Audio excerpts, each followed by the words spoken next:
PlayStation 4 is a great platform to play games on. It's got some phenomenal exclusives, but along with the good, there is bad. Hi folks, it's Falcon, and today on gameranx, 5 things PlayStation 4 players hate. Number 5, let's just get right into it. The DualShock 4's battery life is ridiculous. It lasts about as long as the exposition in particularly slow-paced games. Few hours and you're like, well, I need a different controller, or I need to plug this in, and I'm not going to plug this in because I'm never going to plug this in and play it at the same time. The point of the wireless controller is so I don't have to. And I'm not saying if you're looking for a PS4 controller with better battery life, it's impossible to find one, but I am saying the one that you get with the PlayStation 4 is ridiculous. Especially if at the moment you're in the middle of a grindy section of a game, and you're literally just playing it to get through the slog of the game. Either because a boss needs you to be higher level, or you're playing an online game where you want to be higher level. The number of reasons for something like this, where you're just gonna play the game for a long period of time, you've blocked out a slot in your weekend, and you need to have like a couple controllers to rotate between. It's dumb. Number 4, that inconveniently timed update, which by the way is every single update for the PlayStation 4. Now, you can have it set up so stuff downloads automatically in sleep mode, but it never seems to completely solve the problem.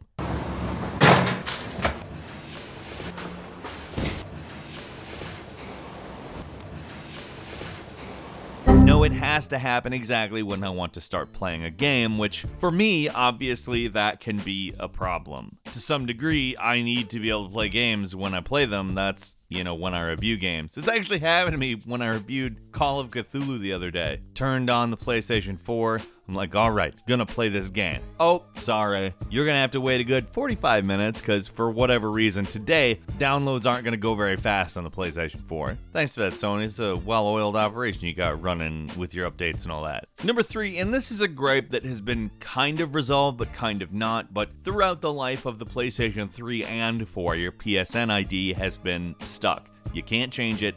You want a different name, you gotta start a new one. And if you started an account back when the rules were a little less strict, maybe your account got banned for a word in your username because you couldn't change it when the rules changed. Because that's the right way to do things. Just change the rules and make it so that people can't update their stuff in order to conform to the rules. But even though that has changed and you technically are going to be able to be changing your PSN username sometime in 2019, next year, not now, apparently not all the games for all of your systems, whether it be PS4, PS3, Vita, or anything else you might be logging into your PlayStation ID with, will 100% support the online ID name change. You may end up losing paid-for content like add-ons or virtual currency. Some save data may not be compatible with an account that you've changed the name of. Even parts of games and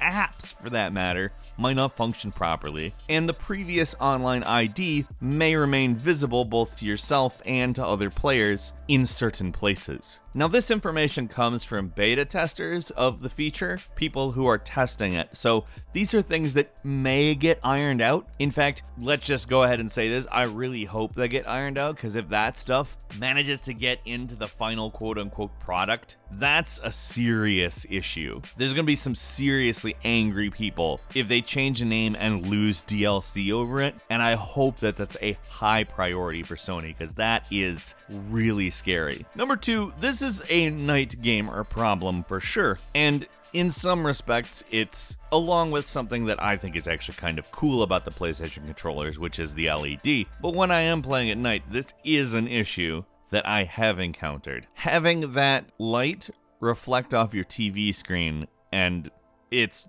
really just super distracting when that happens. I feel like the light bar probably could dim a little bit further than they let you do it, or, and this is quite a out there suggestion, I know, you could maybe be able to turn it off for games that don't use it, which is, pretty much all games. I mean, it does look cool, and it does make it a lot harder to lose your controller, especially at night. And there's other reasons to have it that, frankly, I have not had any reason for. I don't play games that use the light bar, to be completely honest. But when games work extra hard on the old atmosphere, having a big color cycling triangle just floating around, it's kind of weird. And finally, the console can be so loud. And while it has gotten better, the smaller PS4 and the PS4 Pro are both markedly quieter. The launch version, oh my god. When I bought that thing, I was constantly afraid it was overheating. Did I get a defective one? Is this a serious problem? What's going on here? Are things I thought to myself as well as said out loud to other people. I remember when I bought The Witcher, I had an original PlayStation 4, and that thing sounded like it was about to take off to go airdrop a patient at the hospital or something. Like I said, the newer ones are a little bit better. For one, I think they vent better, and the fan doesn't need to work as hard, but it's still loud. That fan is still quite noticeable. Not so much that it's distracting anymore, and I'm often not really thinking that it's about to, explode, which is good, but it is there still. And these are obviously very specific gripes. Having a PlayStation 4 and gaming in that ecosystem is obviously pretty great. But what are some things that you don't like about it? What are some things that drive you up the wall that you wish Sony handled better? And if this had been 2 months ago, crossplay would have featured prominently on this list, so feel free to unload about that too.